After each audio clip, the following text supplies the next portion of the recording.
Go after your dreams, right? Go after it. I never compromised that. I never allowed anybody to tell me what I was capable of accomplishing. I never let anybody tell me that I can't do, right? I went after it. If you want to accomplish something or do something that a lot of people think is difficult to accomplish, you have to put all your eggs in one basket. And there's no compromise. Doubt is such a strange thing. There'll be times where you succeed and there are times that you fail. Wasting your time doubting whether you're going to be successful or not is pointless. And you just put one foot in front of the other. You control what you can't control. And then you see what the outcome is. Right? If you win, great. You're going to have to wake up the next day and do the journey over again. If you lose, it sucks, but you're going to have to wake up the next day and do the journey all over again anyway. If you want to play at an excellent level, if you want to do something excellent, you have to be excellent all the time. It's a way of life. It's not just I show up on Monday and be excellent. No, it don't work that way. You got to be excellent across the board. Right? And that's how you build habits. When excellence becomes a habit, then that's just who you are. The fact of the matter is I'm still trying to get better. Make sure that you put your mind to it and go at 110%. Don't let anybody tell you otherwise. Not only academically, but whether it's athletically, you have to go at it 110%. Don't let anybody tell you can't do something. The only person that can stop you from accomplishing something is yourself.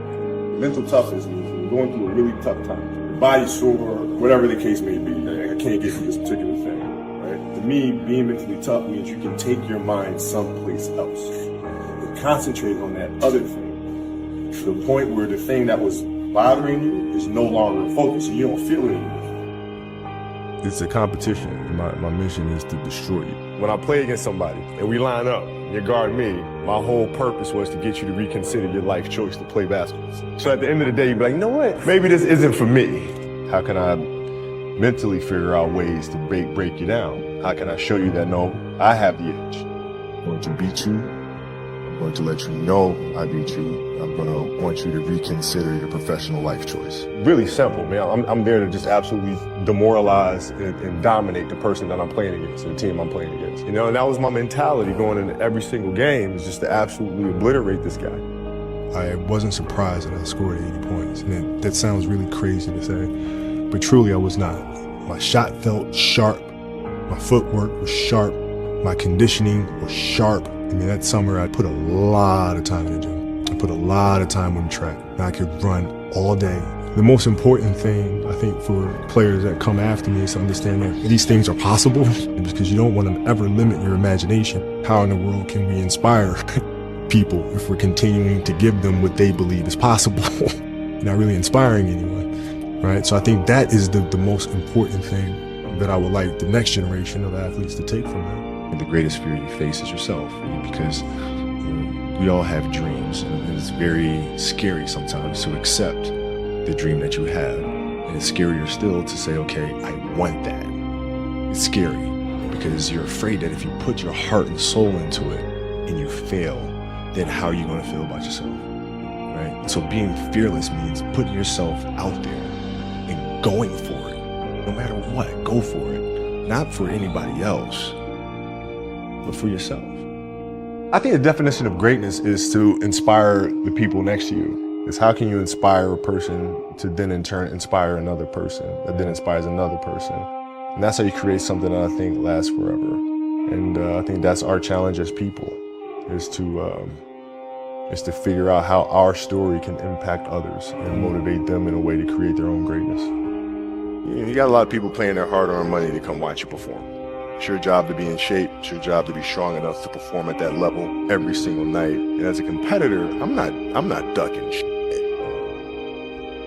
So if there's something I could leave for this next generation, is to have that constant curiosity about the game. You have to continue to ask questions and try to understand why things happen. Because when you understand why things happen, then you understand how to make things happen. The way we approach the game is the same way we approach life. You do the right thing. You make the right play. You make the right play. And in life, it's the same thing. What do you feel in your heart is the right thing to do?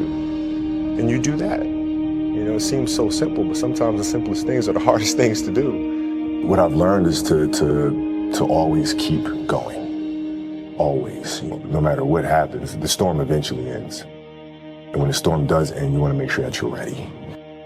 He had a great quote that said, "Rest at the end, not in the middle." And that's something I always live by. I'm not going to rest, and I'm going to keep on pushing now. There are a lot of answers that I don't have, even questions that I don't have. But I'm just gonna keep going. Have a good time. Enjoy life. Life is too short to get bogged down and be discouraged. You have to keep moving. You have to keep going. Put one foot in front of the other, smile, and just keep on rolling. My philosophy was a very simple one. And I made a promise to myself that I was going to work that hard every single day so that when I do retire, I have no regrets. And that was the most important thing for me, is to leave no stone unturned, get better every single day. And if I lived that way, then over time, I'd have something that was beautiful. If you live your life to just get better every single day, and do that for 20 years, what do you have? Is how do you negotiate with yourself? When we talk about the mental side of it, like the thoughts that happen in your mind when you're going through a competitive situation or you're facing a tight deadline, you talk yourself out of it. Do you say, okay, well, it won't be a big deal if I don't do it, or I don't have to get up on a Tuesday morning, then go ahead and hit the track. What does this day really mean? Like, when you have those conversations with yourself, are you able to negotiate your way out of that little voice telling you it's not that important? Or does that little voice get the best of you? I think that's what separates people who go on to do great things versus people who don't. If you're going to do something, do it to the best of your ability. No matter what it is, if you're going to do it to the best of your ability. Like when you find that thing that you love, then life makes sense. You wake up in the morning and life makes sense. You have to figure out what it is that you really want to do. Like, wake up in the morning and say, I'm excited to go do this. But when you find what it is that you love to do, then you wake up every morning with a sense of purpose. If you love what you do and it's making you happy, all the hard work and perseverance will pay off. Yeah, that's the trick, isn't it? It's finding what you love to do. I wake up in the morning excited to get to it. And if you have that feeling, then you're truly doing what God has put you on this earth to do. I don't negotiate with myself. I told myself, at 13 that I want to be one of the greatest who have ever played. That's the deal I made. I shook hands with myself. That is the deal. That is the contract. That is non-negotiable. I was on the track at like 4:30 a.m. In the middle of it, I'm thinking to myself, man, my legs are really tired. They're really hurting. And then I thought to myself, well, what would a quitter do? Would they just stop right now? Like, how does that work? Like, if I just stop right now, what would that feel like? Is that why fuckers always get second place? But I want to tell you guys something. When you have a dream, the one thing you have to watch out for are those out there that'll try to crush your dream. And you cannot allow that to happen. That is your biggest challenge. So I challenge you to have your dream, go after it with all you have, and be legendary in your own right. The confidence comes from preparation.